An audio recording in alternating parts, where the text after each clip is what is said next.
So we'll take just a few minutes to talk about some of the ways we can combat sexual violence. I think the first step to combating sexual violence would be to acknowledge the big elephant in the room, which is that when we think of perpetrators, we are talking about not some deranged psychopaths, but all American boys and men, folks who exist at the highest echelons of power. You have the image of Kavanaugh and Trump there, who have sexual allegations of sexual assault against them, and have themselves been, Trump has been caught on tape claiming that he just grabs people by their body parts whenever he wants. And after that recording came out, he still made it to the most powerful position in the country. So that's the larger culture we exist in. There is an institutionalized response to maintaining the status quo. So if we want this normalization of sexual violence to change, the first thing is to understand that we are not fully educating boys not only about the importance of consensual, ethical, mutually pleasurable sexuality. We do a really poor job with sex education, for instance, often relying heavily on abstinence, which again research shows does not work. States that have abstinence-only education have the highest rates of STDs and teen pregnancies. But we continue with that, and also we are not raising our boys to acknowledge that their own sense of entitlement may blind them to those values, right? Leading them to cause harm. And so that is a very uncomfortable conversation, because that implicates all of us who imagine ourselves as, again, the good guys, right? The point is that assault is happening and someone's committing the assault, and the someone who's committing the assault is amidst us, right? So there's something terribly wrong that we are doing in how we socialize our children, because we have friendly, thoughtful, bright, engaging young men who have sort of raped girls, have pushed women's head down to get oral sex, have taken Snapchat videos of a prom date performing oral sex and sent it out to their mates on the baseball team, and they see themselves as good guys. So clearly the problem is deeper and deeply embedded in our culture. And unless we acknowledge that, things are not going to change. You see this reflected in the judgments about perpetrators, and then how they're presented in the media. Whether it's Brock Turner or Austin James Wilkerson or David Beckham, right?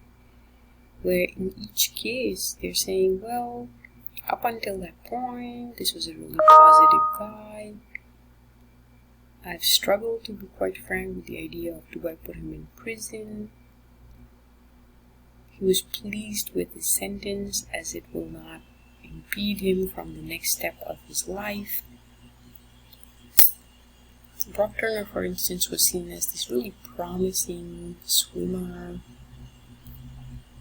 And so you have to always also do an intersectional analysis of this, right? So if you switch these guys out and have black men or black boys in that situation, the consequences are very different. Of course, there's a very dark historical context to that, where black and brown men are seen as predators. We'll talk about that more in our topic of intersectionality, how race, gender, social class, sexuality intersect. So we need to have a very complex analysis of that. Because throughout our nation's history, black boys and men have been subjected to violence due to those allegations of being sexual predators. At the same time, issues of gender violence, domestic violence do exist within communities of color. So as I'm saying, that intersectional analysis is very important, because women of color sometimes find themselves in between a rock and a hard place, where if they are experiencing gender violence in their communities, they feel like they can't speak up because they would be perceived as race traitors, right?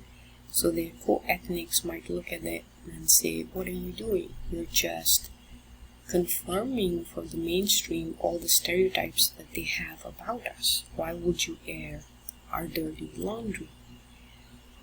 So it becomes a very difficult situation in that case, especially if we don't take up intersectional analysis of violence. And finally, of course, I wanted to address these horrifying events that have happened in Kenosha. First, the police brutality against a young black man who was going back to his 3 little children in the car, shot 7 times in his back, and in response to that, protests, and then the 17-year-old who shoots and kills 2 people on the street. And what I was shocked by was some of the discussions that were happening around social media on this. I don't know if you've seen this post anywhere, but it says, well, do you see a pattern? Indeed, you see some analysis, distorted analysis, but some analysis here that is talking about this common pattern that they're seeing of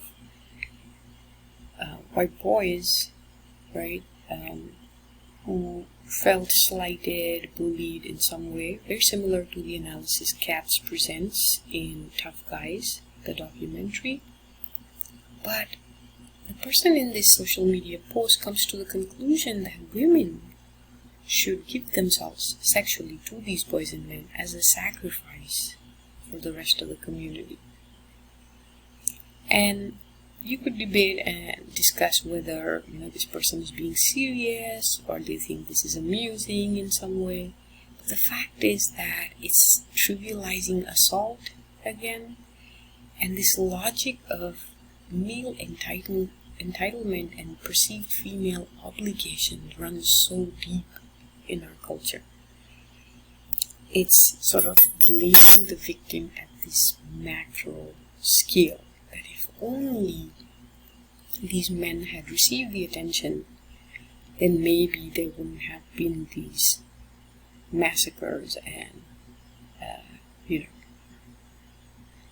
horrible loss of life that we experienced.